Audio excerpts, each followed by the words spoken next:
En la primera lectura escuchamos una palabra del profeta Jeremías. Jeremías hace como una especie de reclamo a Dios. Le dice: me sedujiste, Señor, y me dejé seducir. Interesante porque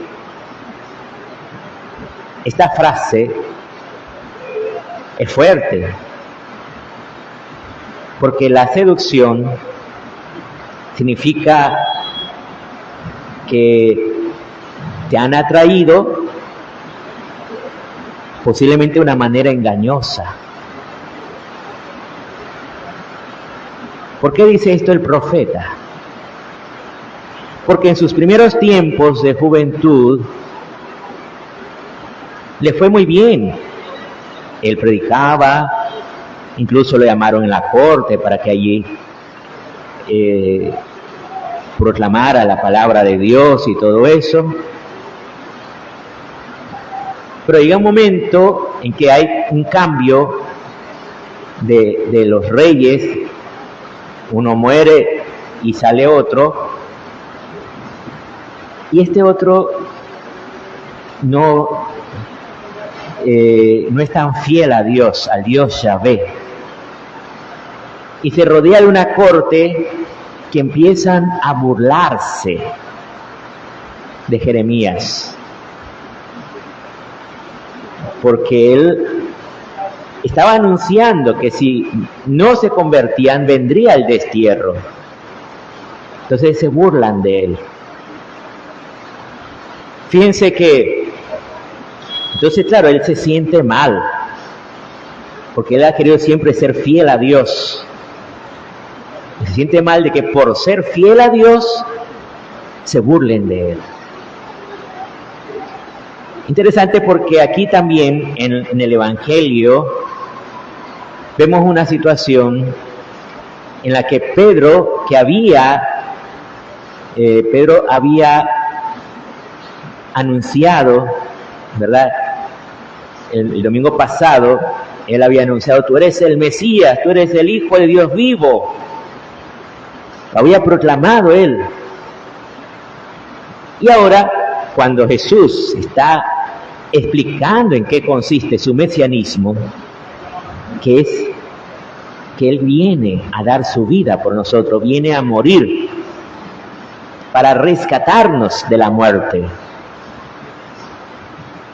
Entonces Pedro no entiende esto, porque en la mentalidad judía el Mesías era una persona victoriosa, una persona como un líder político militar que venía a liberar a Israel de la opresión romana.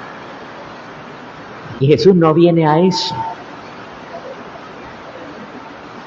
Muchas veces se quiere manipular el Evangelio así, de una manera política. Y es verdad que Jesús denuncia las injusticias, pero su mensaje trasciende eso, es mucho más grande que eso. Porque Él lo que quiere mostrarnos es precisamente que Él nos quiere llevar al cielo, a la vida eterna. Entonces, cuando Pedro ahora se le acerca y dice: no, Señor, eso no te puede pasar, ¿cómo es? Y entonces Jesús lo reprende. Fíjense que aquí le dice: quítate de mi vista, Satanás. En realidad, tal vez ustedes han escuchado esa traducción en latín. Ahora que se hace muy popular escuchar esas oraciones de San Benito y esas cosas, ¿verdad? Ahí hay una frase que dice: va de retro, Satana. Y entonces nosotros nos imaginamos Jesús gritándole y Satanás retrocediendo para atrás. No, en realidad no es eso lo que dice ahí. ¿Qué dice? Jesús le dice a Pedro: ponte atrás, ponte en la fila y no seas un obstáculo, porque estás actuando, pensando como los hombres, pensando que lo que hay es que aplastar al opresor y que hay que ser dominante. No.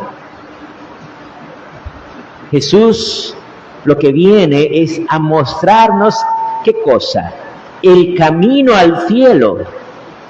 Y para eso necesitamos, hay una expresión que se decía antes, cambiar de cassette, pero hoy en día ya el cassette ya no se entiende, ¿verdad? Literalmente sería cambiar de mentalidad. Cambiar de mentalidad. Necesitamos cambiar de mentalidad. Porque ¿qué es lo que el mundo de hoy viene a proponernos? El mundo, la mentalidad del mundo. Y en realidad ha sido la mentalidad del mundo toda la vida. Desde que el mundo es mundo. Esa ha sido siempre la mentalidad. Que tú estás aquí para satisfacer tus apetencias. Y entonces el mundo te presenta como meta de tu vida la felicidad. Para el cristiano la meta de la vida no es la felicidad. Cierto, Dios te puede dar la felicidad, pero no es esa la meta. Nuestra meta es el cielo, la vida eterna, que va mucho más allá de la felicidad. Va mucho más lejos. Entonces, para el mundo de hoy, la felicidad, ¿qué es? Satisfacer tus apetencias. Por eso, ¿cuál es el lema que nos presenta? Sigue tus instintos. Pero ¿cuál es la falla de esa frase? Decir, sigue tus instintos. Resulta que nosotros los seres humanos nos definimos como un animal racional, o sea, que tiene razón, que piensa. Pero si tú quitas la razón y pones los instintos, ¿en qué te conviertes? En un animal. Y dejas de ser humano, pierdes la parte humana. Si tú a un ser humano le quitas lo racional, se queda como animal. Nosotros en Nicaragua decimos una frase cuando vemos una persona que hace cosas tontas, por así decir. Decimos, caballo. Parece que está actuando como un animal. O sea, no está razonando. Pero Dios nos creó para razonar, para pensar. ¿Y qué es lo que nos hace razonar? Descubrir para qué fuimos creados. Fuimos creados para el cielo, para la vida eterna. De tal manera que entonces, si fuimos creados para la vida eterna, y solo Jesús es el camino, la verdad y la vida, solo Él nos muestra el camino al Padre, tenemos que preguntarle a Él, ¿cuál es el camino? Y Él nos lo dice, el que quiera venirse conmigo, que se niegue a sí mismo. Fíjense cómo arranca. Negando lo que dice el mundo, que muchas veces para realizar aquello para lo que Dios te creó necesitamos negar. Por ejemplo, ¿en qué? Negarnos al pecado.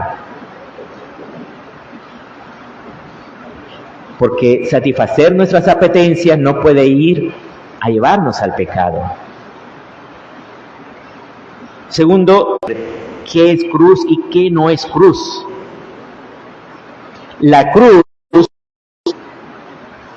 es el sufrimiento que viene por realizar la voluntad de Dios. Por ejemplo, si uno roba o mata, te descubren y te meten en la cárcel, entonces vas a sufrir. pero no está suficiente abandono. Puede ser que tu madre te ignora y simplemente te dice vas a hacer esto y esto y ya está, y no te deja opciones, solo lo que ella te dice.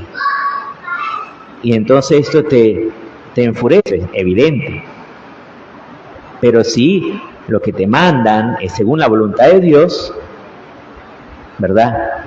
Ahora, ¿cómo descubro cuál es la voluntad de Dios en mi vida? Este es un punto importante, porque muchas veces tomamos decisiones y no sabemos si es voluntad de Dios o no. Por ejemplo, alguien que decide irse del país. Dice, me voy de aquí porque este país ya no se puede, no se hace nada, no hay trabajo. Que es una persona agradable, que te gusta, que es muy buena gente. Y dices, yo me quiero relacionar con esta persona. ¿Cómo sabes si eso es voluntad de Dios o no? La clave es muy sencilla. Si ese hecho, esa decisión, te acerca a Dios, es voluntad de Dios. Si te aparta de Dios, no puede ser voluntad de Dios. ¿Tú crees que buscar trabajo y dinero, eso te va a realizar la vida? ¿Eso te va a lograr llevar al cielo? Pues no necesariamente, no lo sabes. Pero si tu decisión es irte del país y en tu decisión está incluido buscar a Dios como bien. Por ejemplo, un hombre y una mujer quieren irse a vivir juntos. ¿Cómo sabes si es voluntad de Dios? Pues si quieren hacer esto, irse a vivir juntos, pero primero pasando por el sacramento del matrimonio. Porque todos lo sabemos, especialmente los que ya viven juntos, saben que no es fácil que dos personas vivan juntas. Porque muchas veces la otra persona te va a retar, te va a decir, no estoy de acuerdo, no me gusta lo que estás haciendo. Y entonces, ¿cómo se van a poner de acuerdo? Cierto, la razón ayuda, pero necesitamos también de la gracia de Dios, de la fuerza del Espíritu Santo, que te ilumine, que te ayude a través de la palabra de Dios. Y para eso se necesita el sacramento del matrimonio. Entonces, si dos cristianos quieren vivir juntos, hombre y mujer, necesitan casarse por la iglesia. Si no piensan casarse por la iglesia, ya sabes que eso no es voluntad de Dios. ¿Por qué? Porque eso te está llevando al pecado, ya sea de fornicación o de adulterio. Y lo que te lleva al pecado no es voluntad de Dios, jamás. Alguien que te quiere llevar a emborracharte, que te quiere llevar a juegos de apuestas, que te quiere llevar por malos caminos, no es voluntad de Dios. Alguien que te aparta de la oración, que te aparta de la escucha de la palabra, eso no es voluntad de Dios. Por eso siempre que tomemos una decisión, preguntémonos, ¿esto me lleva a Dios o me aparta de Dios? Esa es la clave para discernir lo que es la voluntad de Dios, lo bueno, lo que le agrada, lo perfecto. Y lo último que dice Jesús, y me siga. ¿Estás dispuesto a seguir a Jesús? ¿Cómo sabes qué es seguir a Jesús? Por eso el Señor ha suscitado dentro de la iglesia medios, espiritualidades, para iluminarnos, para guiarnos. En la Edad Media, por ejemplo, estaban las espiritualidades de las órdenes religiosas, de los franciscanos, de los dominicos, de los carmelitas. Habían muchas espiritualidades. Hoy hay otras espiritualidades también muy buenas, espiritualidades laicales, pero siempre cristianas, La espiritualidad es, por ejemplo, los movimientos laicales que nos ayudan, que nos iluminan. Esto muchas veces es necesario ante el mundo que vivimos, porque ante el mundo nunca, no nos ofrece el mundo la clave para seguir a Dios, sino al contrario, para apartarnos de Dios. Por eso ahora les invito a que en esta celebración continuemos alabando, bendiciendo, suplicándole al Señor que Él tenga misericordia de nosotros, que Él nos guíe por sus caminos.